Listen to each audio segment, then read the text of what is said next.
You're listening to the Geekly Chronicles, Series 4, Episode 5?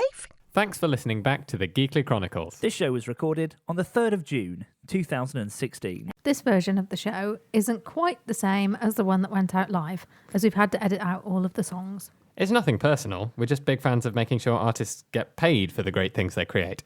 If you want to listen back to the show in its full musical glory, head over to our Mixcloud channel, where you'll find every episode of the Geekly Chronicles as it was meant to be heard. Ooh. That's mixcloud.com/GKLYCO. Thanks again for listening.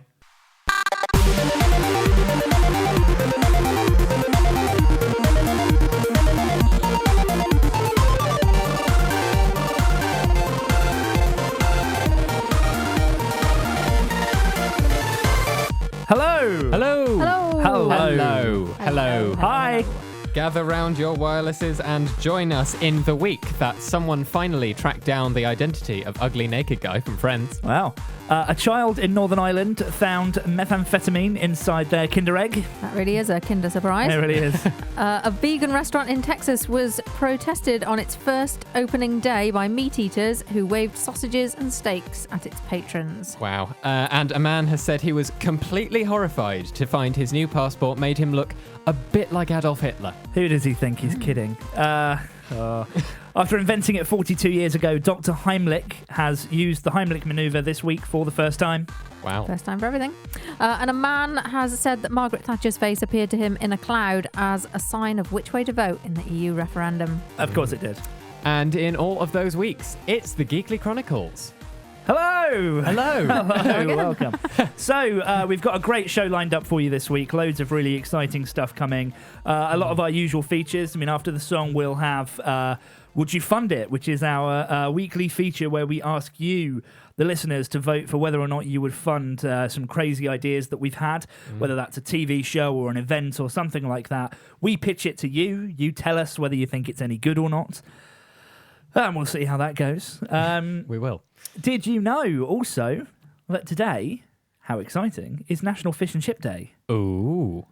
I mean, it's Fish and Chip Friday. No, but this is a special one. Ah. It is National Fish and Chip Day. Fantastic. Well, it's National Fish and Chip Day here in the UK, and it's National Doughnut Day in the US. So we are going to be internationalising these holidays. Fantastic. And celebrating them with all of you, our listeners from around the world. I'm in support of this plan. What Fish else and have we chips got and going on donuts. tonight? Well, we have got a super exciting guest later in the show. We're going to be talking to Dr. Sue Black, OBE. Oh, yeah. About the amazing stuff that she does and how she saved Bletchley Park. Very cool. And we've got the usual forecast, Game of Geeks, and so on. And yeah, it's the Geekly Chronicles. And the Tumble Fumble. Let's not I forgot forget about the that, yeah. You just kind of trailed off at the end of Yeah. that sentence there. And the Tumble Fumble. Yes. We'll fix it. Are you going to say any eventually. words, Catherine? No, I'm wordless. Okay. No, Excellent. Okay. All right, well, you can get your requests in as well, either on Twitter or via the chat room, or just do what you can to contact us, scream into the wind, or have wind. I don't really know, but don't look at me like that, Catherine. Honestly, this is a mature radio show. Thank you. Uh-huh. Yeah. So if you're in the chat Professionalism. room, do request songs. If you're on Twitter, do request songs. We will play your requests throughout the evening. But first things first. We'll get the show started with something that I think quite accurately describes the state of our presenters. You're listening to the Geekly Chronicles. Ah, well, virtually insane. That's us. Pretty much. Speaking of which, Yes, in fact, we, that leads quite nicely it on does to indeed. the Would You Fund It? Yeah, so as I mentioned at the start of the show, every week we give you listeners the opportunity to vote for an idea. And the idea is, would you put money towards this? We're not actually asking you for money. This is not actually Kickstarter, but it's us saying... Other platforms are available. Yeah. If you had to other click a funding, button yeah. one way or the other. What would you do? One way or the other. I'm going to click you. Yeah. And so... You know, we've been pitching these different ideas. I've pitched a couple. Chris has pitched a couple, and now it's your turn, Catherine, to pitch us another idea. So Yeah. So our ideas so far have been, that we've had a lot of kind of TV series ideas, kind of reality TV, game shows, that kind of thing. So it kind of got me thinking about this trend for Great British stuff. You know, we got Great British Bake Off, Great British Sewing Bee, you know, all these kind of shows which are A sewing bee. a sewing bee. Yeah. As in, is that a bee that does sewing? Yes. A little bzzz, yeah. But aren't the It's bees vacuum. disappearing at an alarming rate? Not alarming enough that they can't be on TV. Wow. Okay. Okay, So yeah. is this raising awareness of the? Anyway, sorry, I'm Bees. digressing. Anyway, yeah. So there seems to be this. I don't know, and there also seems to be this kind of interest in sort of Britishness as a thing. Really? Well, I don't know. It seems that way to me. Sort of some of the kind of almost like, you know, sort of Anglophiles or whatever the British version of that is. You know, Britophiles, Brita water filters. Brita water. Yes, we are all Brita water filters at heart. Pretty much. And to things like, I suppose, BBC programming is becoming more available sort of worldwide. You know, Sherlock is kind of huge in China. I've and seen sort of, huge posters for Doctor Who in the US and things like that. So that seems yeah, I very think popular. Doctor Who is massive in kind of Brazil and sort of South America as well. Wow. I can't think, where is it? Is it in... where is it they call him Dr. Mysterio? Somewhere. I'm not sure. It's somewhere. Anyway, it's brilliant.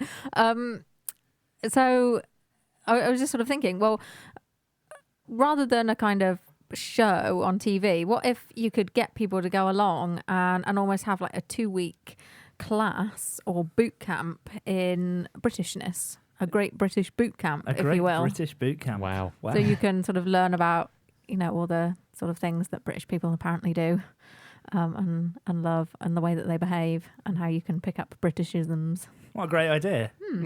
I mean, I suppose it works as well. Like, it not just if you want to learn more about being British, but if as a British person you have become un-British, you have Lost gone your against way. the way. Yeah, Got an lost your Aspo way. or something. Yeah, something like Yeah. that. So it's not just for tourists. This is for everyone that is lost their way from the one true path of Britishness. is what you're Yes. saying. Yeah, Basically. For the people that put the milk in first. Yeah. Yeah, I'd send Right. them to boot camp. I would send them straight to Great British So Boot Camp. yeah, Yeah. So we put together a little advertisement to show you what, you know, what this might be like. So yeah, would you fund it? would you fund it? Have you received an ASBO in the last 3 months? Do your neighbours think you're a lout? Have you been called a hoodie? Attend Great British Boot Camp and make it go away. As if it's not been a rough enough couple of weeks. I definitely won't be bothering my neighbours again. Not without baking them a stupid cake first. Do you find yourself watching more and more BBC programming? Do you fantasise about a life at Downton Abbey? Does David Tennant give you fuzzy feelings? Join us for an immersive British experience at Great British Boot Camp. Oh my god, I didn't realize how many British words I just didn't know, like brawly and pavement and nibbles. And I don't know what I thought smoking a fag was before today, but it sure wasn't anything to do with cigarettes. Our staff will make sure you get an intensive introduction to British life.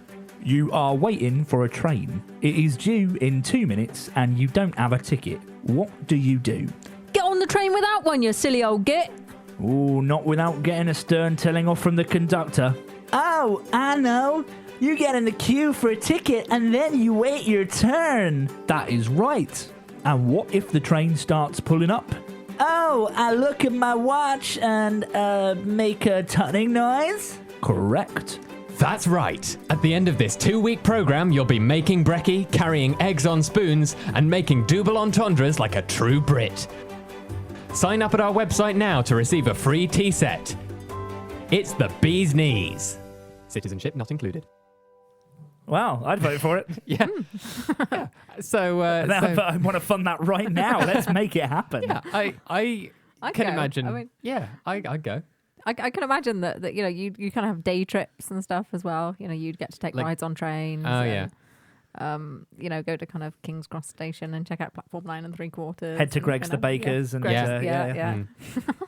Brilliant. You say head to. Surely we can get Greg's the Bakers as the official caterers of Great British Boot Camp. I love the idea. It's not a bad I one. love it. Yeah. We have to think back to last week as well, where we were doing Goldilocks and the three bands, so the three lads. That was it. You have to make sure that they have a bounce day where they get to Yes, go and have a see cheeky lads in their Nando's. natural habitat, have a Yeah, cheeky Nando's night. Yeah. Yeah, Wow, I'm loving this. gives you exposure to all sorts of British Let's culture. do it. Let's do it. Yeah. Yeah. Even if nobody votes to fund this. Yeah. Although, If you do want to vote Yeah. to fund it, you can find a poll on our Twitter account, which is at GKLYCO, or you can go to the website at gkly.co/fund it. Yep, and do get your votes in. We'll be checking back in on that towards the end of the show. Speaking of exciting, I'm going to have to leave. yes. Where are you going, Catherine? I'm going to the fish and chip shop. Oh, is this because it's Fish and Chip Friday? Yeah, I'm going to get us fish and chips to eat live on air. I like that idea. Okay. I like that idea. With that in mind, She's off. to leave. We will dial you in when you're in the fish and chip shop and get a live Geekly exclusive from our local chippy. She's here literally at Tiny off. Kettle She's Studios. I'm literally leaving. taking the headphones Bye, off. Catherine. She's got throwing the bag over the shoulder and heading off. So Catherine will dial you in once you're at the chip shop. Do let us know. But first, we've got a request that we can play. This is from OB6160. It's the Geekly Chronicles. Now, the gritting forecast issued by the Geekly Chronicles on behalf of the Highways Agency at 1900. The general synopsis this evening. Your teeth, 2 on a good day, 12 during exams. Grinning bears possible. In an oyster, 5. Your world contained therein. Sandpaper, 320, very fine. Fish tanks, 5. Scuba diving around castle, not recommended. Motorways, M1 to M898, all cars the same shade of filthy winter brown. A roads, occasional, caution advised. B roads, rare, extreme slippage warning. Driveways, 9. Time you actually arrive at work, 11. Welsh quarries in the 1970s. Doctors and police boxes likely. In your trainers, 1. You've been gravelled. In your eye, 3. Chance of optometry later. And that ends the gritting forecast. You're listening to the Geekly Chronicles. There appear to be a lot of pictures of Krispy Kreme and other donuts that kind of make that brand. Yeah. But the idea of a donut is very different in the US than it is in the UK and other parts of the world. I mean, we have a lot of ring donuts and those kind of filled donuts that That's are just true. a kind of blob of dough with some kind of filling in the middle. Yes. Nowhere near as shaped or as kind of not as much care taken over them, I guess, like they are in the US. Yeah. What are your favourite? What are your favourite types of donut? In a moment where my Britishness is completely at risk here, I'm actually quite a big fan of the ring donut. Really? I like a jam donut now and again, personally. Oh, I think jam donuts are the worst. It's the worst filling jam. Ugh. It's great. It's sugary sweetness and Boring, dull. yeah. Well, it's not the most exciting donut ever. But Give me a custard donut any day. Custard filled. Custard no, filled donut. I can't contend with that. Although a chocolate filled donut I had recently was quite nice. I'd be alright with a chocolate filled donut. My flatmate had them and was handing them around, so I indulged. But I don't know if they really do. They have filled donuts elsewhere, or is that kind of a more Britishy kind of thing? Krispy Kreme do filled donuts in the US. I mean, I remember the first time I went to America before Krispy Kreme were a known brand in the UK. Going to this place that had the light on, which meant the dough was fresh, and it was beautiful. It was really, really lovely, doughy experience. So I don't think filled donuts are necessarily a British thing. I don't actually know where they originated. I think Wikipedia could probably tell us. But, yes, let's find out. You're going to Wikipedia donuts right there. Basically, But we've got some donuts in the studio to actually try in a bit. We've got some ring donuts with a bit of icing on top and some pink and purple sprinkles. I've got some jam donuts, which I will try for the sake of the fact that we have enough for the three of us to have some of. But we've also got some custard donuts there as well. So, Mushy P Mike in the chat room has given us what I think is a vote for custard donuts, because it's just said custard donuts. yeah. I mean that They are fair exciting. enough. According to Wikipedia, donuts have a disputed history. Scandal. Donut drama. Ooh. One theory suggests they were invented in North America by Dutch settlers, but Hanson Gregory, an American, claims to have invented the ring-shaped donut in 1847 aboard a lime trading ship when he was 16 years old. So there are a few possible donutty origin I stories. did think they had a Dutch origin. Certainly filled donuts, I thought had a Dutch origin. Micho Surfers, the one that I couldn't pronounce earlier, the name, sorry about that, in the chat room, says filled donuts appear in Poland. I'm assuming you're listening from Poland. I think, the donuts appear everywhere these days, but where did they first appear? Which came first, the donut or the hole in the middle of the donut? Well, this is also another interesting donut fact. Something I don't really see that often in the UK. You just said the words interesting donut fact. Yes, I did. Wow, okay, go on. Something I don't really see in the UK, but they do have worldwide, are donut holes, which is the bit from the middle. They just, when they make the donuts, they make them in a kind of circle shape and then just punch out the hole. And then donut holes are little kind of fried balls of dough that is the result of extracting the middle from the donut.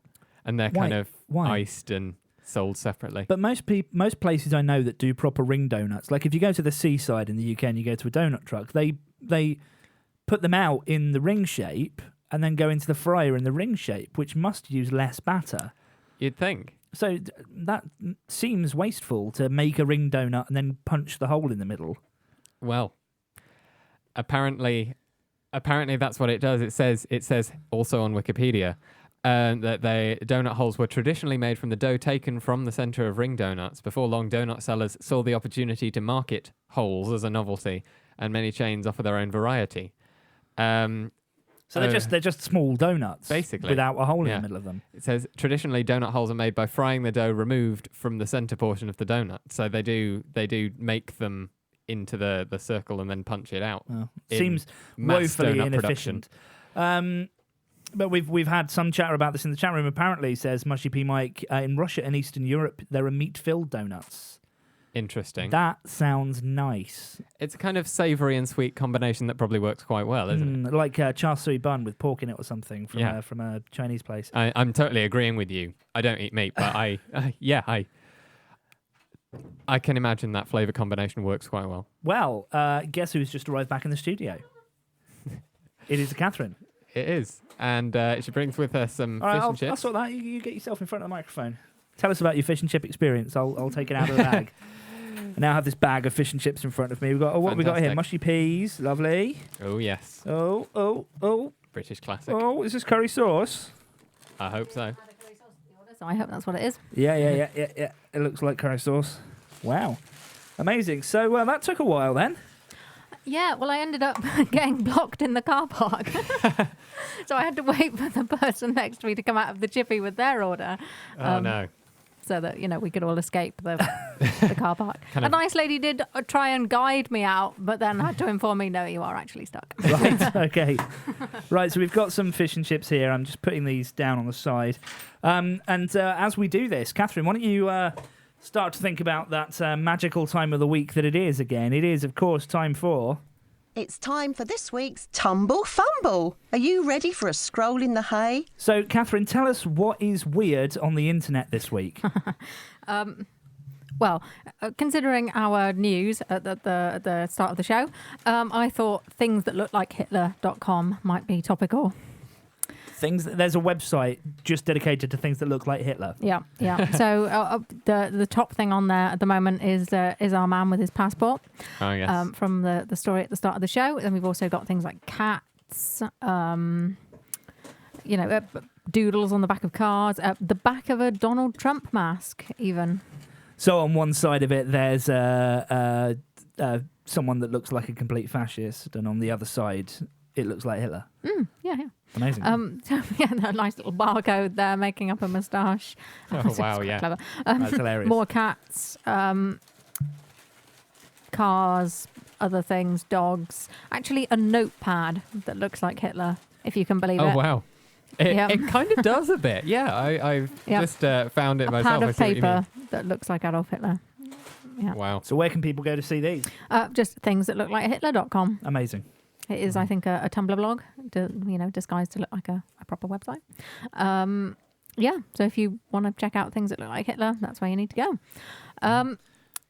Next up, I think also following on from our news at the start of the show, somebody having actually tracked down Ugly Naked Guy. I was thinking, well, what about something to do with Friends? So I'm loving these reactions Twitter accounts at the moment. Friends Reacts or Friends Reactions is sort of been amusing me lately. So it's twitter.com/Friends Reacts with an extra S on the end.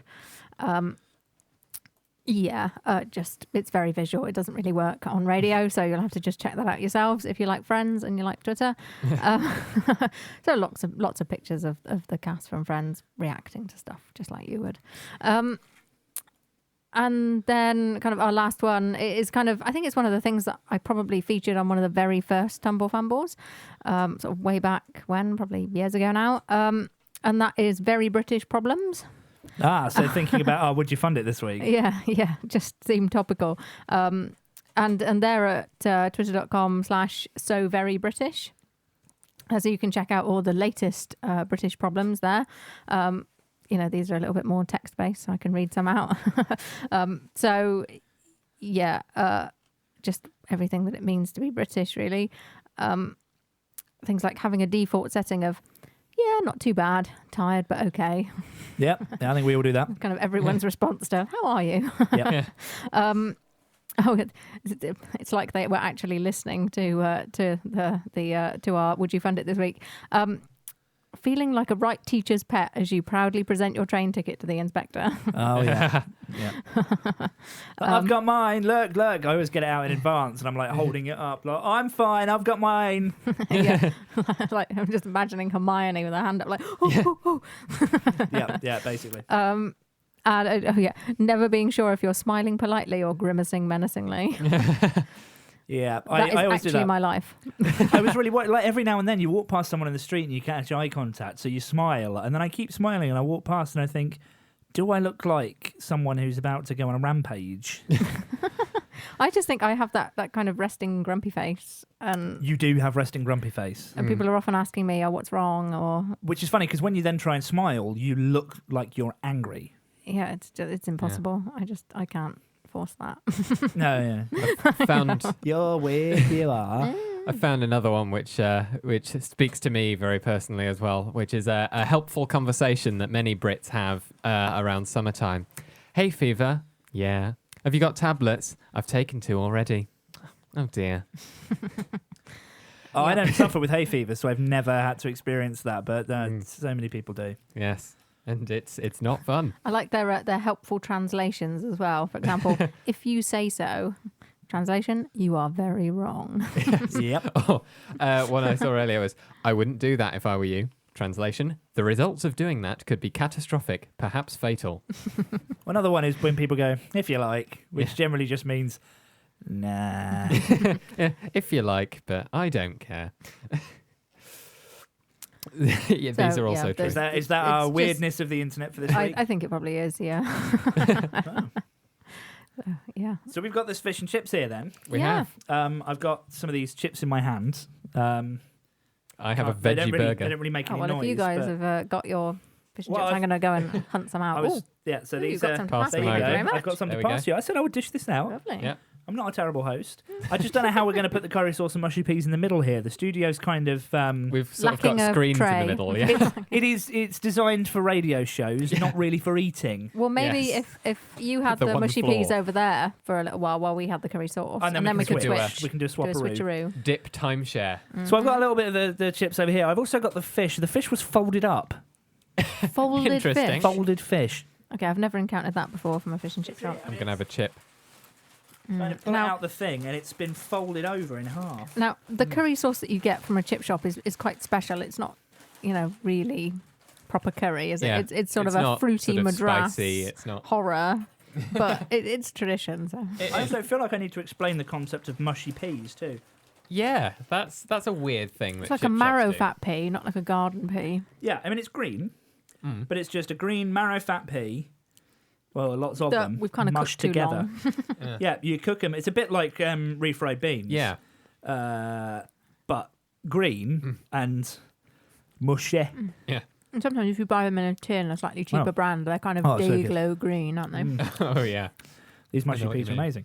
So, Curry but sauce they is kind quite of nice. taste a bit pea-like. That's That's presumably the idea. encouraging. Yeah. But it's bizarre. The texture is very, very weird. Very odd. I'm going to have a go on my my veggie burger here. And what it appears to be is a bunch of vegetables mashed up into a kind of patty. Because you know how you can get like soy burgers and stuff. This is very much a vegetable burger. But here we go. Well, someone in the chat room says, I hate mushy peas. They're too mushy and ew. Well, Well, the I don't veggie have to burgers, share mine then. It's the not veggie mushy burgers pea were Mike, is it? popular. Lots of people were ordering them. They kept having to shout for another veggie burger. Well, we're obviously in a very hipster area then. Lots of veggie burgers required. How's the curry sauce? How are the chips? It's good. It's Very good. The chips are crispy yet fluffy on the inside. Oh, indeed. exactly the way they And should be. Curry sauce is exactly sort as of I fruity and remember. madrassy. So we're celebrating National Fish and Chip Day here in the Geekly Chronicles studio. It's only National Fish and Chip Day in the UK, but we are encouraging you to celebrate it the world over. Get your fish, get your chips, and give that a go. Now, we're about halfway through the show now. Exciting. Coming up in the second half of the show, we've got Game of Geeks. We're going to talk about various bits and pieces. We'll get an update on Would You Fund It, but very excitingly, we've got Dr. Sue Black coming on as a guest very shortly, who'll be talking to us all about, well, all of the wonderful things that she does, from working with women in tech, Girls Can Code on the BBC TV series that she worked on, saving Bletchley Park, the National Yes. Museum of Computing. There's so many strings to the bow of Dr. Sue Black. It's absolutely wonderful. You are listening to the Geekly Chronicles. It's like the Go Compare guy, only less annoying and more tuneful. We've been enjoying our fish and chips here in the studio. Very The fish is brilliant. The Really? batter is so crispy. lovely.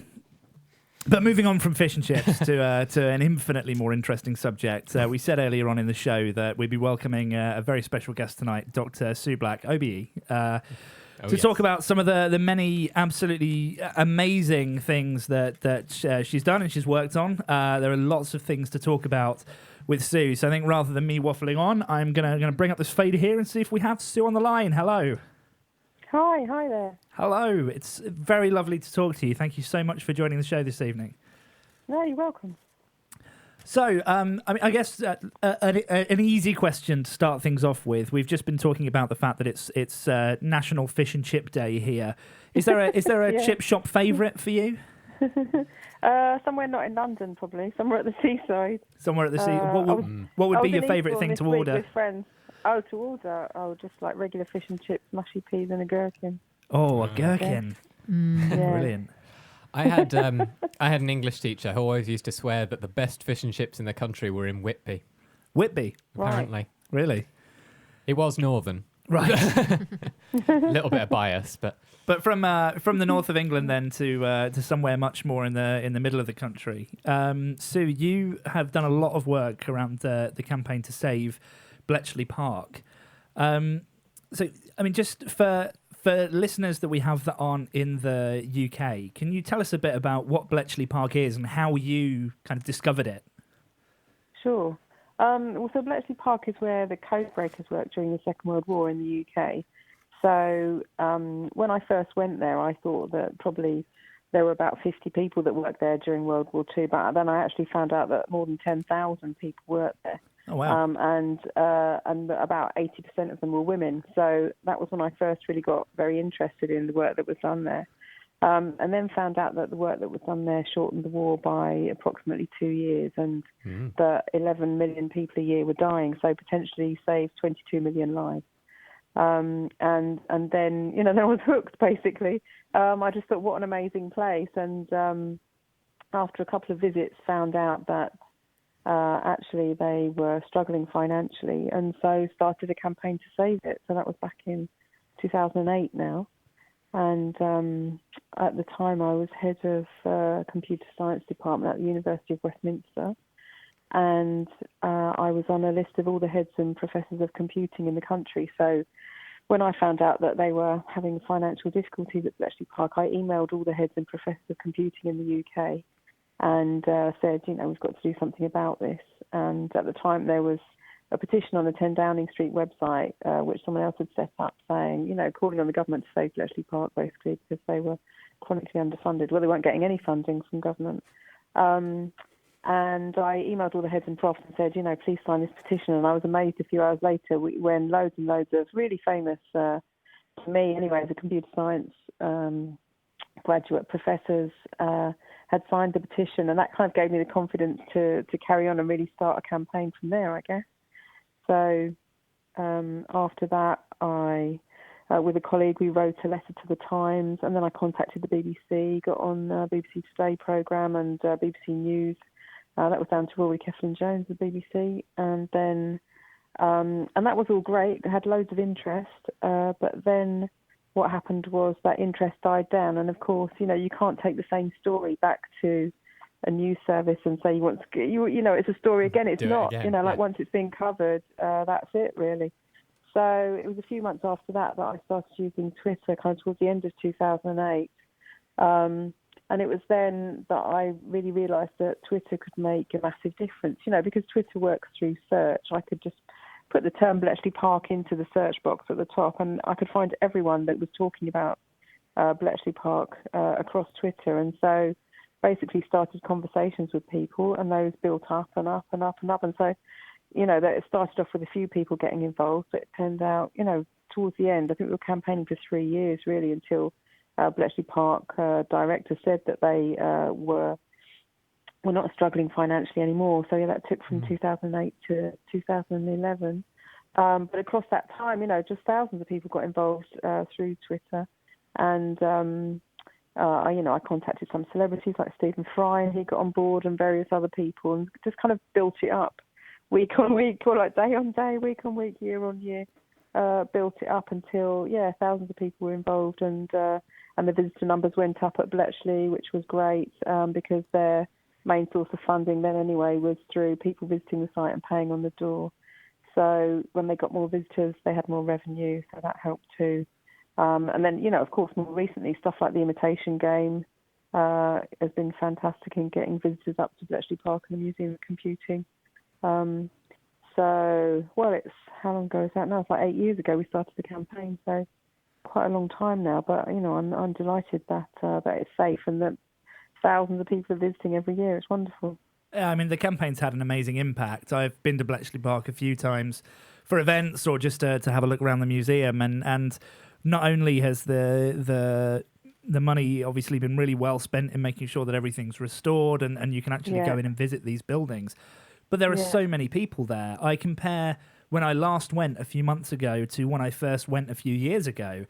And it's amazing to see how many people were there and actually enjoying the museum and learning about the history of technology from the code breakers in the war right through to seeing some of the more recent additions to their technology collection. Yeah, absolutely. Yeah, it's incredible. It's just it's wonderful to see it. I mean, I do kind of like now and again when I'm walking around like all the new exhibits and stuff that they've got. I just kind of think, kind of a little bit in me just kind of likes how it was before it was restored, because it just kind of did look a bit more, I don't know, it just got a kind of, I used to get I still do get excited every time I go there, but just when it was kind of slightly looked a bit derelict, I just used kind of to get authentic. that kind of sense of, I guess so. I mean, of course it still is authentic and it's a great museum, so not to take anything away from it at all, but I just think, like when you restore things, they just kind of just lose some tiny something about, maybe their authenticity or their, I just felt very much connected into the past, and of course I still do, but I don't know quite what I'm trying to say, but still, kind of thinking back to those old days, I do kind of think it just had something special then too, which it kind of hasn't got now. But it's it's got loads of other things as well to make up for it. Well, and speaking of the exhibits, the last time I went there, one of the things that struck me, there was a someone quite a small child, probably maybe 4 or 5 years old, who's going around the museum with some family, and there's the part where they have loads of discs on display, and there was a disc that was the size of this 4-year-old that could hold less than a digital photo on it today. And that really visual way of seeing that progress is amazing. Yeah, absolutely. I mean, the stuff they've got at the National Museum of Computing at Bletchley Park is just incredible. And you're right, there's a massive disc, isn't there, which is about 3 or 4 feet tall, which I think was something like 4 megabytes or 1 megabyte. I can't remember. But yeah, it's just incredible. And you think what we can do now, I mean, it just blows your mind. I mean, it even still blows my mind that I can download things so quickly. You know, I think back to the internet of a decade ago, and I was still, I mean, I even think back to maybe when I was a teenager and I was trying to download music, and if I wanted to get one song from Napster, not that I still illegally download music, but back then I would set it going before school, and the one song might be downloaded by the time I got home. Oh wow! Wow, yeah. And you just think about now, you just don't think about it. The speeds are incredible. Yeah. When you open a picture on dial-up and watch it wipe down the screen as each line loads. Yeah. So of all of the exhibits at Bletchley Park, which is there any that have really stood out to you as your favourite? I don't know. I like all the Alan Turing stuff, I suppose. You know, being part of helping the Turing paper to go to Bletchley Park, I suppose. You know, from getting Google involved back in the day, and just kind of helping to make all that happen, and getting the Turing papers to actually be at Bletchley Park, being part of that was really exciting. I don't know if you remember, but they were up for auction at Christie's. I think it was 2011 or 2012, I can't remember. And Google came in after I got in touch with them and donated $100,000 towards Bletchley Park being able to get the Turing papers. And then, you know, other funders came in because I think they were up to £300,000. So other funders came in to help Bletchley Park buy them, basically. And so that was really exciting to kind of see them up for auction at Christie's. Which, if you've never been to an auction at Christie's, I highly recommend it. It's like being on a film set. It's just incredible. You know, with so many, you know, just so much money changing hands, and so many, there's like Enigma machines up for sale, and like an Apple One or something. I can't remember what it was. Brilliant. And Steve Wozniak was actually there at the same. Incredible. So yeah, crazy. So yeah, that was an exciting day. And so then, you know, for them to now be at Bletchley Park, I suppose Turing papers have to be my favourite, really. But I mean, there's just so many. And the thing is, every time I go there, I see something different and find out something different. You know, it's just incredible. I think the Alan Turing history that's at Bletchley Park is absolutely fascinating. A few years ago now, when it was Turing 100 years since his birth, I was at Bletchley Park doing the Turing test, because they brought machines to Bletchley Park. And for listeners that don't know, the Turing test is basically where you chat to a computer or a human you don't know, and you try and work out whether or not it's a person or a robot. And it was absolutely incredible to see all of this kind of research and talent that had been put into making artificial intelligence, all based on the work that Alan Turing did all those years ago. Yeah, well, that must have been amazing, incredible. Yeah, well, absolutely, and I think that it's for anyone that loves technology, thinking back to everything like that and everything that you get at the museum there is amazing. But other than the Bletchley Park stuff, I mean, you've published a book about saving Bletchley Park as well, which is amazing. Yeah, but of course you've all read it, right? Oh, I have it. It is a fantastic read, so I do recommend anyone listening goes and reads that book. That's wonderful. Thank you. I believe I was one of the Kickstarter funders for that one as well. Oh, brilliant! I'm back. One of the Unbound funders. That's wonderful. Thank you. I think my mum was as well. She's a tech mum. Yes. Well, and speaking of, yes. Well, I was going to say Bletchley Park is not the only thing that you've been working on, and the one of the many amazing things that you do as well is Tech Mums. And I know that we have some Tech Mums and Tech Mums fans listening. Cool. But for those that aren't, what's the idea behind Tech Mums? Well, so the idea, I suppose, I love technology, and I have done for a long time. And I really think that kind of technology and education have changed my life. You know, I don't know if you know much about my life story, but basically it helped me when I was a single parent with 3 kids living on a council estate in Brixton. Kind of like going back into education and doing a degree in computing and then a PhD in computing just massively changed my life and my whole family's life chances, really. And so I'm really keen on people understanding even just the basics of technology, because I just think it opens so many doors for us, you know. And if you don't know just very simple, basic things, which of course if you don't know them, you don't know them, but it can kind of keep you back from being able to connect with the modern world, I suppose.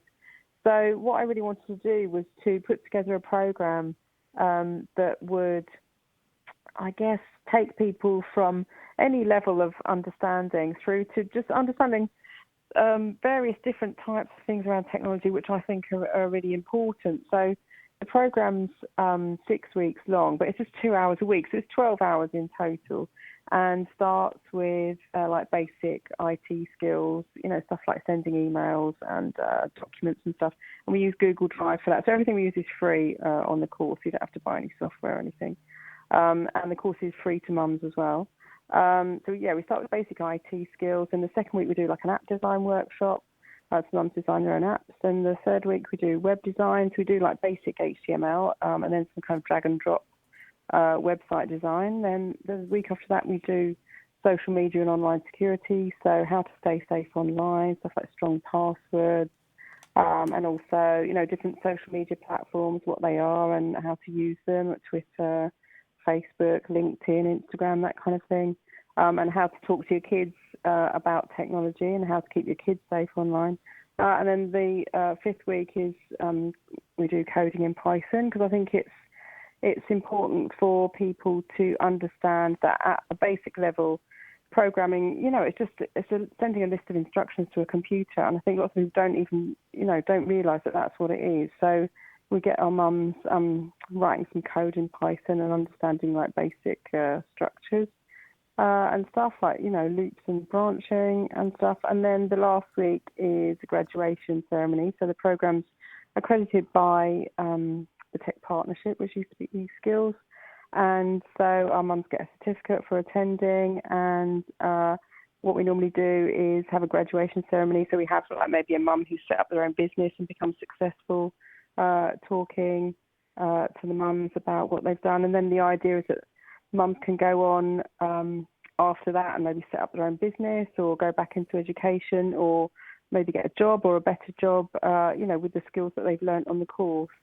And one of the main reasons I targeted mums was because I really want to reach as many people as possible. So I thought, if I get out there to mums, you know, we don't just get the mums on board, we get the whole family, because we get the mums providing kind of more tech-friendly atmosphere at home for the kids, and, you know, possibly out to the extended family and the community as well.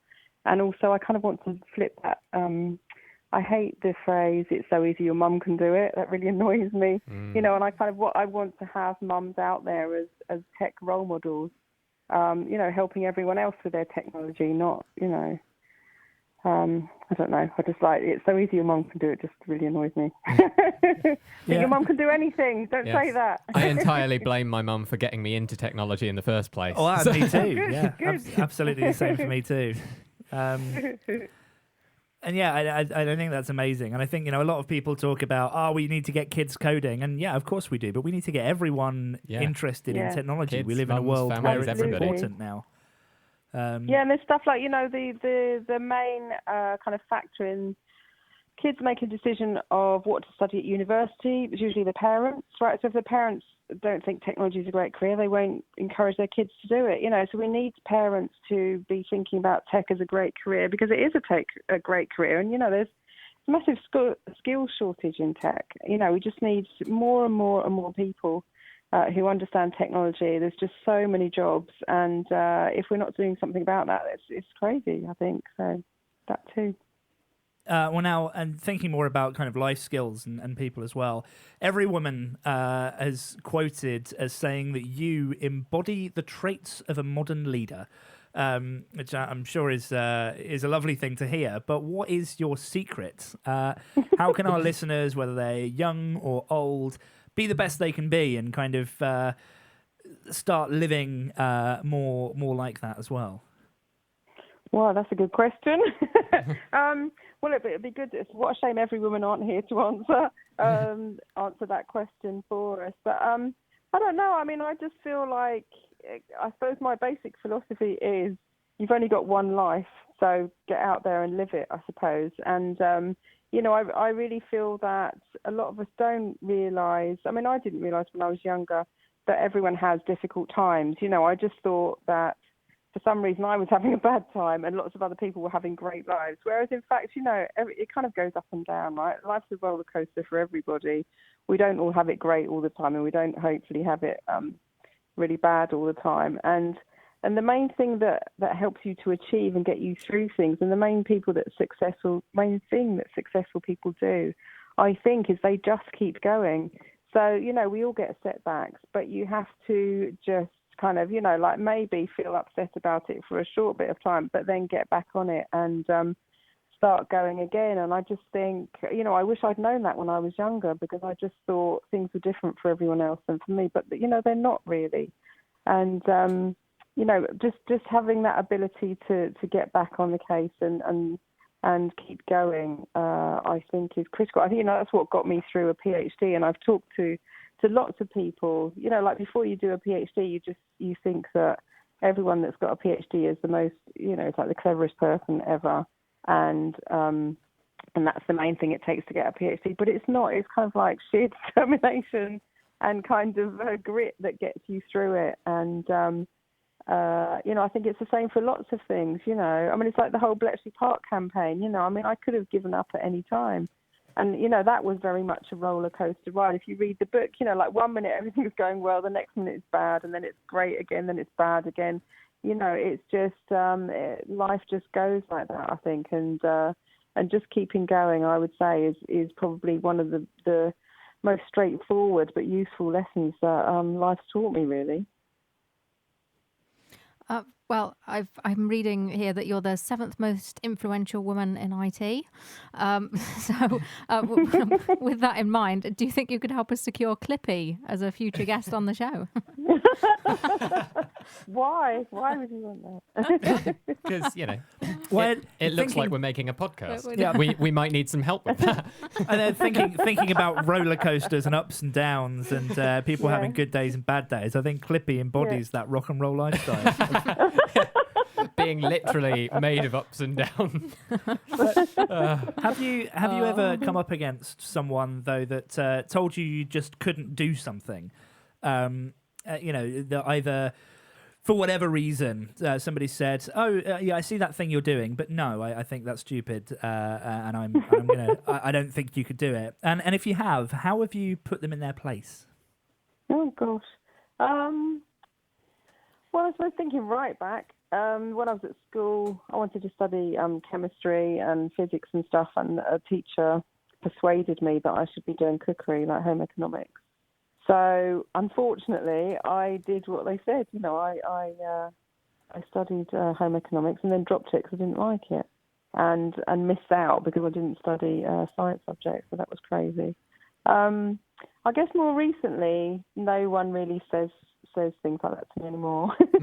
I think the difficult times really are when you're younger and when you're not in any sort of position of power, I suppose. I have noticed the way that people talk to me has changed so much over the years, because if you can imagine looking back to when I was, 25 with 3 small children, and, I used to be a bit of, I suppose, sort of dressed like a bit like a rock chick, kind of, I used to wear like DMs and a miniskirt and a biker jacket and have like big, curly black, sort of unmanageable hair, I suppose. People treated me very differently then to they do now. It's incredible, really. And so a lot of the time then, people would be saying no to me for various things when I was trying to make stuff happen in my life. But I have to say, yeah, I mean, the thing is, the more successful you are, the more successful you get, kind of. And the more people in general, treat you with respect. I mean, it's very rare now for someone to not treat me with respect, whereas 25 years ago, walking around with 3 little kids, it was probably every day someone was disrespectful to me in some way or another. Well, so, yeah, I don't know if there's any advice or anything in there, but I think I do find it interesting that, when you do become more successful in general, I mean, maybe everyone knows this and I just didn't really realise, but, everyone's much nicer to you. well, I mean, speaking of becoming more successful, you have an OBE. Yeah.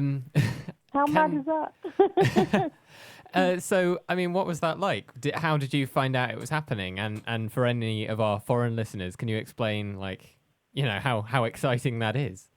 Yeah, well, it's just crazy exciting, I suppose, because I guess for me it's kind of, it's like proper recognition, I suppose, for the stuff that I've been doing is worthwhile, not just to me, but also to my country, I suppose, which is amazing. It's just an amazing feeling. And I'm now, OBE stands for Officer of the British Empire. And one thing I read in the blurb that they sent me actually was that now I can get married in the chapel at St Paul's Cathedral if I want to. Oh, wow. So, which is a bit crazy. And so can my children. I was like, wow. I'm not sure we'll take them up on that, but that's very interesting. It's there if you need it. And yeah, exactly. Yeah, if we fancy it, yeah. And it's just incredible. I mean, I just got a letter in November last year, basically a straightforward letter saying that I was being awarded an OBE. Would I accept it? And I had to fill a form in and send it back saying, yes, I would accept it. It said it was for services to technology. Was that correct? I said, yes, that sounded correct. And, that sort of thing. So I sent that off. And then it was announced on, I think, the 30th of December. It was like in the national newspapers, and BBC picked it up. So BBC did a bit on it as well. And then I went along 2 weeks ago today, actually, on 20th of May, and with some of my family, and there was about maybe 80 to 100 people getting their different types of medal, basically and it was from Prince Charles. And so we went to Buckingham Palace, and which was just exciting on its own. And then first of all we were taught what would happen for the actual ceremony. So we had half an hour of briefing before the ceremony, and we were taught that we had to, where we had to stand and that kind of thing, and that we had to say, I think, Your Royal Highness to Prince Charles, and stuff like, and how to curtsy, that kind of thing. Oh, yes. So I haven't done a lot of curtsying in my life. All that kind of thing. And then it was the actual ceremony, and then I was kind of in a queue, all these people, and then went through, and then spoke to Prince Charles for a couple of minutes, and I shook hands with him. I don't think I was supposed to shake hands with him, but never mind.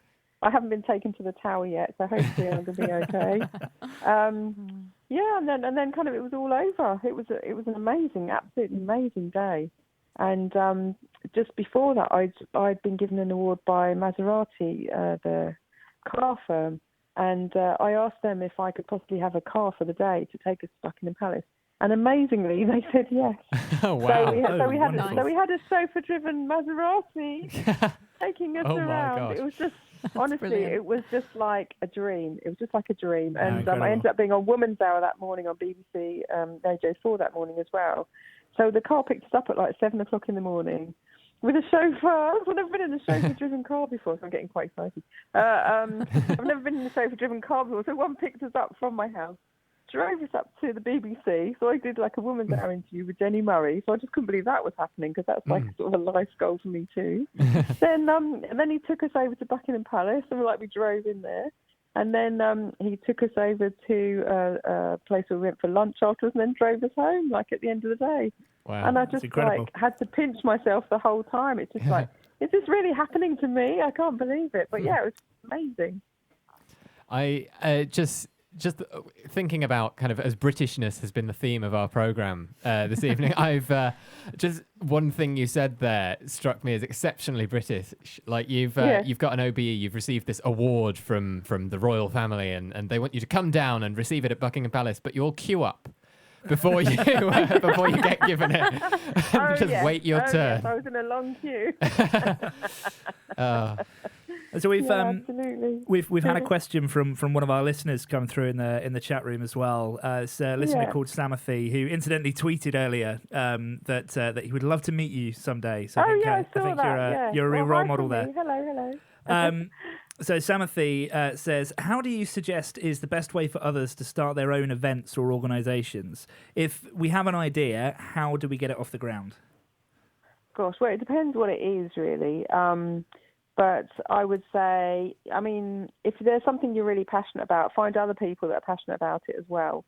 And then work it out between you, really. I mean, you don't have to do everything in your own. I think you can come up with ideas on your own, but it's more fun doing stuff with other people, and especially if they care about the things that, that you care about. Then chat to them and then just keep going, really. The stuff that I was saying before. Try and make it work one way. If it doesn't work that way, then try another way, and just keep going, really. Yeah, I mean, that's such amazing advice, and it's certainly when I think about our show that we do here. The three of us get together and do that, and that's something that is something that we couldn't really have got off the ground individually. But right. And as you were saying earlier about your campaign, it's more fun if there's other people. Yeah, it's more fun if there's other people that want to do the same thing you do. Then make it just so much more enjoyable. Absolutely. And thank you so much for answering Samathy's question there. I'm sure they are very happy that you got a chance to respond. So look out for them at an upcoming tech event, I'm sure. Well, thank you, Sue, so much for coming onto the show today and chatting to us about things. I mean, do you have any other kind of messages or any words of wisdom that you'd like to impart to the listeners before we let you go? Well, I think follow your passion is important. I think just keep going is important. Another thing I think is really important that I didn't know when I was younger was to surround yourself with people that support you. I kind of had the experience when I was younger where friends that were around me weren't always the most supportive of things that I was doing. Of course, some were, but some weren't. And I do think that, especially when if you're not that confident, which I wasn't when I was younger either, it really did kind of stop me from, or inhibit me from doing things, having people around that were kind of making me feel bad about myself. And I think it's really important to surround yourself with people that make you feel good about yourself and that support you to do the things that you want to do. So I would say that's really helped me as well. That's brilliant. Thank you so much for sharing that. And you have a request for us for this evening. Yeah, Beyonce. Yeah, it can't be a bit of Beyonce. Yay. Yes. Yeah. Very. I love Beyonce. Can I just say I love Beyonce? Of course. So we'll play that for you now, Sue. Thank you so much again from all of us and from all of our listeners for coming onto the show today. And best luck with everything in the future. Thanks very much. You're very welcome. I've enjoyed it. It's lovely to chat to you. Thank you. It's the Geekly Chronicles. Now for this week's Game of Geeks. Game of Geeks is back. Yeah. And we are level pegging, I believe, between Kez and Chris. After 4 shows, we have 2 apiece. So, it's all to play for as we go into episode 5. Game of Geeks, for those first-time listeners amongst you, Catherine pits Chris and I against each other.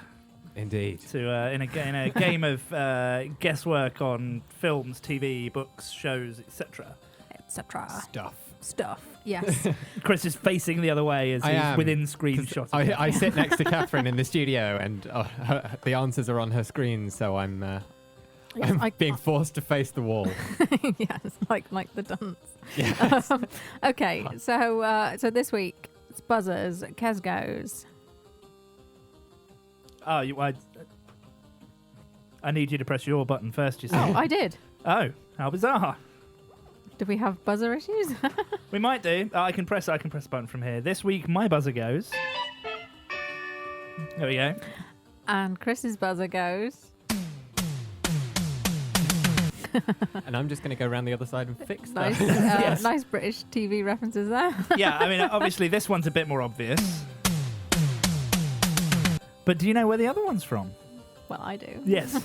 I wonder if our listeners do. I don't know. Let's have a look and see if anyone is telling us in the chat where they think those are. Hey, there we go. Scattermoon knows. Hey, It's fantastic. Grange Hill versus EastEnders. Yes, quite right. Oh, Grange Hill versus EastEnders. Good fun. I think I have no light. Yeah, on there's my no buzzer nothing, no box, lights coming so- up on the buzzers. We seem to have some buzzer-related issues. I mean, Oh, now it's back. Oh. There we go. So if I press that, And I we press should be able this. to. no, Nope. we're still not working today. Never mind.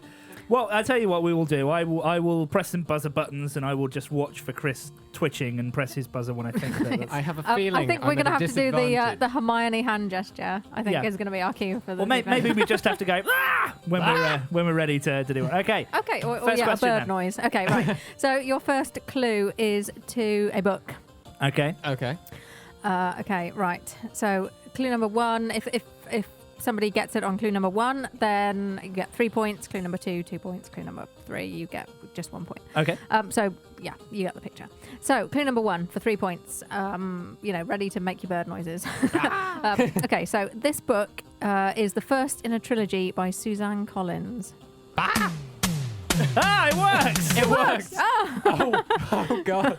Chris. Oh dearie me.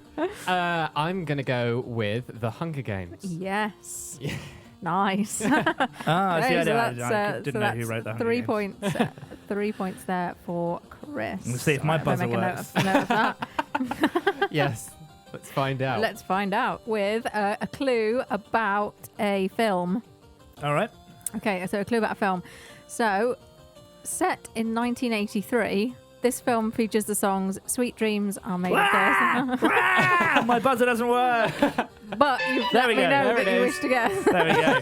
Guess. Is this X-Men Apocalypse? It is. Hey, I may Wow. have seen that a few times already this week. Yes. That might be why I included it. Yeah. But my Damn it. buzzer seems to be the only one not working, so I call sabotage.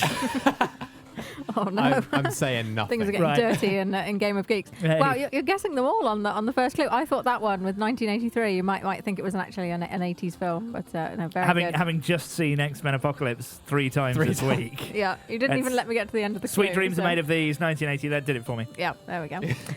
Okay, so next up you have a TV show. Oh. Okay. Right. So the opening theme song is "This Wheel's on Fire" by Julie Driscoll and. Guess. I pressed it. Is that Absolutely Fabulous? Yes. Way! Oh. You guys are on fire tonight. Amazing. I've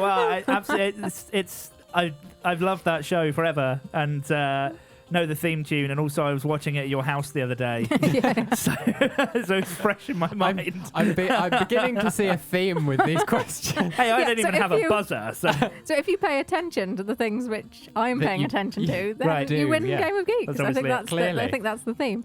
So obviously there's a film coming out of Ab Fab soon. So I've been trying to catch up and sort of watch all the series on Netflix. So yeah, I have been watching that.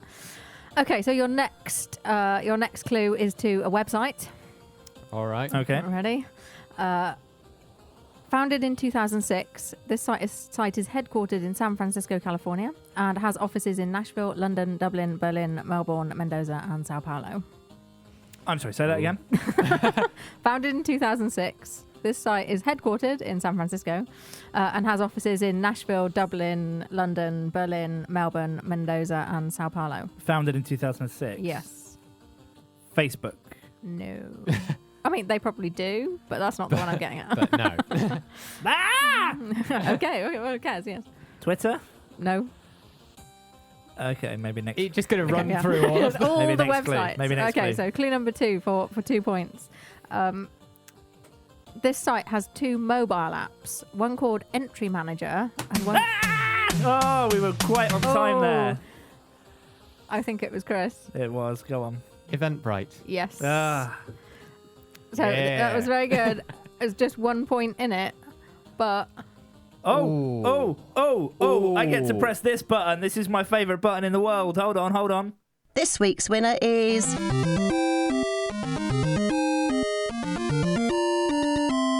Kez. Yes! So Kez takes the I'm lead. winning! 3 episodes to 2. We're halfway through the series, Chris, so we've still got half a series to go. Yeah, we do. Oh, wow. Amazing. I can't believe I won that one. So By I just 1 clicked point. away from my can Game turn of back Geeks round sheet now. so that Yes. nobody can see the clues I'm working on for subsequent weeks. Brilliant. Oh, That was a real quick fire round, which was impressive since my buzzer doesn't actually work. I'm sat here. No, just- Awkward. yeah, Worried you may have broken it with enthusiastic buzzering. perhaps. Yeah, I think we need to Buzzering. take these buzzers apart.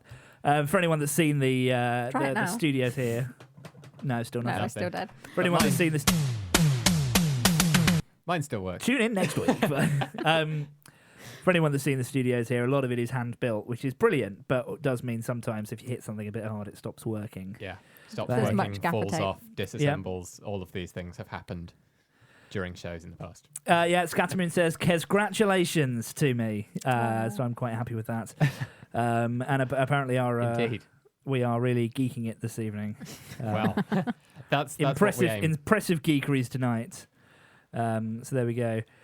Scattermoon also hopes I do an EastEnders ending face each time I press that What does an buzzer. EastEnders ending face look like? Staring into space dramatically, as she says, and I'm pleased to inform you I absolutely do.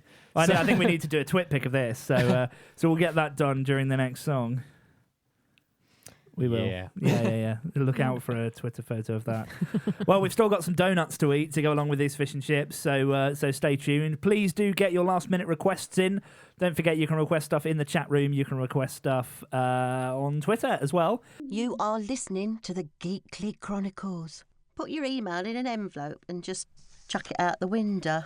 Well, £1 fish. This Yes. fish was not £1, No, but the fish and chips were good.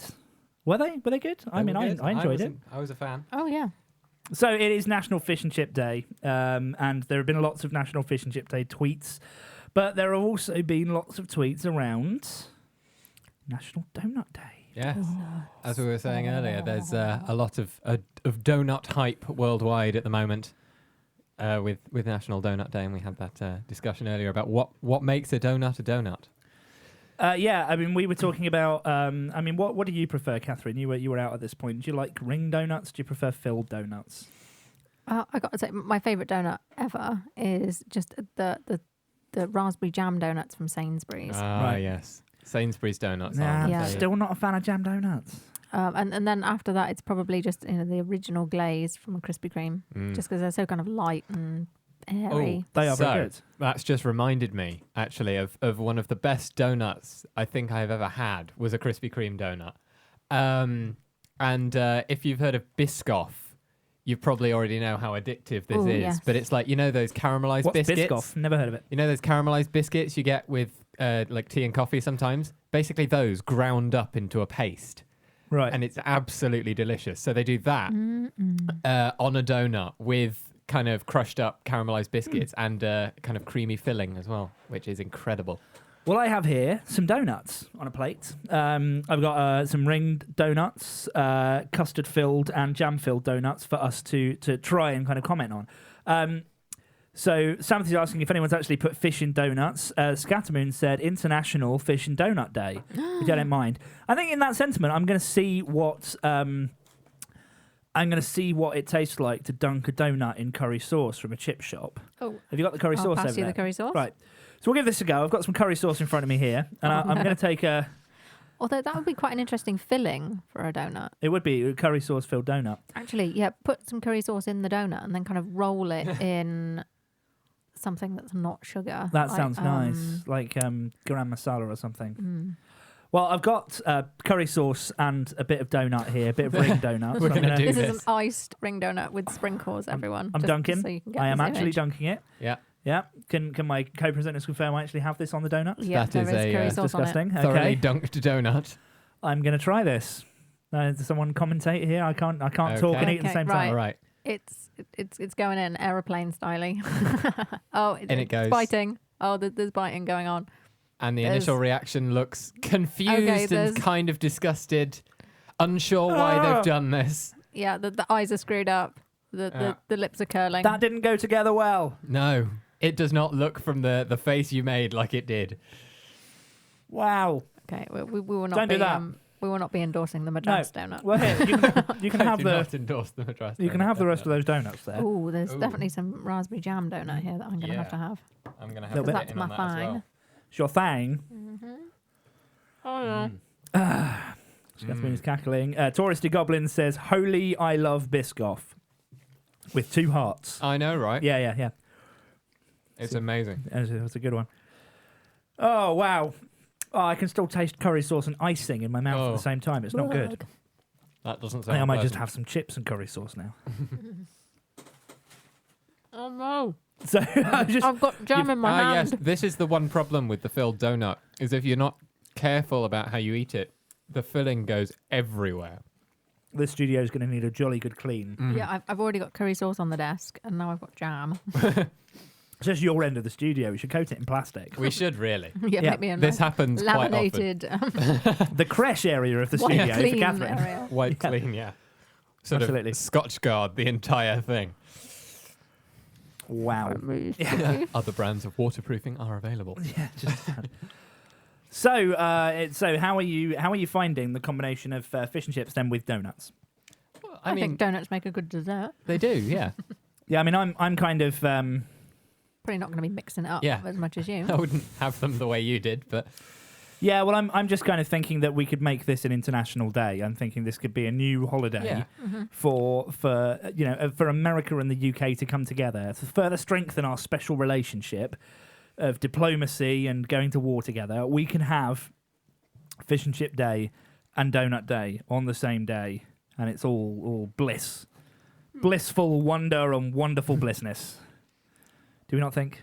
Yeah. Okay, I'm going to Yeah. solidify that by eating one of these ring donut chunks with some sprinkles on. Yeah. How are they? So I mean, listeners, nice. what do you prefer? Let us know. It's a Do little you- drier than the other one. is it ring donuts? Is it filled donuts? What is your preference, people? What is your preference? And speaking of listeners' preferences, I think it's about time we had a look at the Would You Fund It? Oh, how is Would You So- Fund It going? What do people think of the idea of the Great British Boot Camp? Well, so let's have a look. It says here that the Great British Boot Camp, as decided by our live audience tonight, thank you, has been funded Love it. Unanimously. unanimously. Amazing. Yes, 100% of the votes that came in tonight were for funding the Great British Boot Camp. That's well, incredible. considering my last idea was 100% not funded. you have this is black and white for you. No grey area. Yes. People Either either terrible love you're like or good. Marmite. Your brain is Marmite. Yes. People either love your ideas or hate them. But that does mean we've all had one idea funded. So we're on on Would You Fund equal It? footing. We are. And very well done. Very well done, Catherine. for, Very well done, Catherine. I all love of it. those votes. Yeah. You're just going to use that for Those the... sound Funny effects fact, are never going away, are they? that is going to be my new text alert tone, I think. That's just pretty amazing. I'm never going to stop pressing that button unless I press the one next to it. Anyway. Yes, sorry. Why do you let me control the buttons? That's a good question. There's one tweet I've just seen. It says, my boss recommends inflating jam donuts with squirty cream. Oh my just goodness. add What an to the incredible experience. way to do that. That's Yeah. amazing. I'm going to have to do that I'd now. be scared that it was going to sort of explode all over me. I think that's kind of part of the jammy, fun. creamy horror. So who cares? You're covered in jam and cream and you get to lick it all. It's amazing. It's kind of... I mean, that it's- could go in so many different ways. Some Yeah. of them not friendly for radio. No, but this is true. what an but amazing way to eat a moving on. donut. It's like a game of chicken, really, because you kind of keep Why would you squirting inflate a until chicken with- until the donut explodes. Why do you inflate chickens with squirty cream until they explode? That's really mean. I think this may be a food combination that we're going to steer clear of. Have you never tried chicken and waffles? I don't eat meat. Have you never tried chicken and waffles? They say as they turn Oh. away from me. Yeah, sorry about that. So chicken and waffle is great. I had it the last time I was in the US. It's an amazing combination of waffles, like the breakfast waffles that you get, with fried chicken on top of it, covered in syrup. Right. It's amazing. Okay. I'll have to trust you Amazing. on that. Yeah. It's good. So I'd imagine that exploded cream chicken is probably good too. Ew. But a little bit of a cruel way to kill a chicken by exploding it with cream first. Well, yeah. Okay. Mean. I'm This confused. is taking a dark turn. Yes. You're listening to the Geekly Chronicles. It's like Nyan Cat, only we don't poo rainbows. Most of the time. Most of the time. I'd say, well, some of us don't. Yeah. Yeah. So that was The Fiddler on the Deck. Yes. Thanks to Scattermoon for requesting that. It's by a German man because, of course, being the fiddler on the deck is legal in this country. Anyway, it has been a great show tonight. It has. Thank you so much, Dr. Sue Black, OBE, for joining us and talking about all of your incredible achievements. Yep, thanks to you, Catherine, for A, going to get our fish and chips, and B, for another great tumble fumble. Yes. Well, and congratulations on winning this week's Would You Fund It? Oh, What a thank great you. one. Yeah, and congratulations on Game of Geeks. Yes. I know, wasn't it great? Wasn't it great? Oh, no. Oh, dear. How many times am I going to hear that over the next 2 weeks? Oh, a lot. And of course, thank you to all our listeners for your Yes. wonderful requests and all your fantastic bants in the chat room. Indeed. Thanks to all our regular listeners. Thanks also to people we haven't seen before in the chat room. Mushy P. Mike, Touristic Goblin, Samathy. Thank you for joining us. Yes. It's been... Thanks for all the been lots of tweets. fun. And any new listeners that have just been lurking and listening. Absolutely. So you'll be able to listen to the show online as well in a few hours once it's then up. But we're back on the air in 2 weeks' time. 17th of June. Just 17th of June. There we go. I was about to say I have no idea what date that is. I looked it up because I knew you were going to say that. Brilliant. Okay, well, we'll be back on the 17th of June then. Yes. So, from me, Kez. From me, Chris. And me, Catherine. Good night. Goodbye. Bye. You've been listening to the Geekly Chronicles. Content was researched and vaguely fudged together by Chris, Catherine and Kez, who are also your hosts for this evening's show. The Geekly Chronicles is an independent production. Any reference to any persons or things living or dead was probably an error. What is reality anyway? Don't take the blue pill, live long and prosper. Wear sunscreen.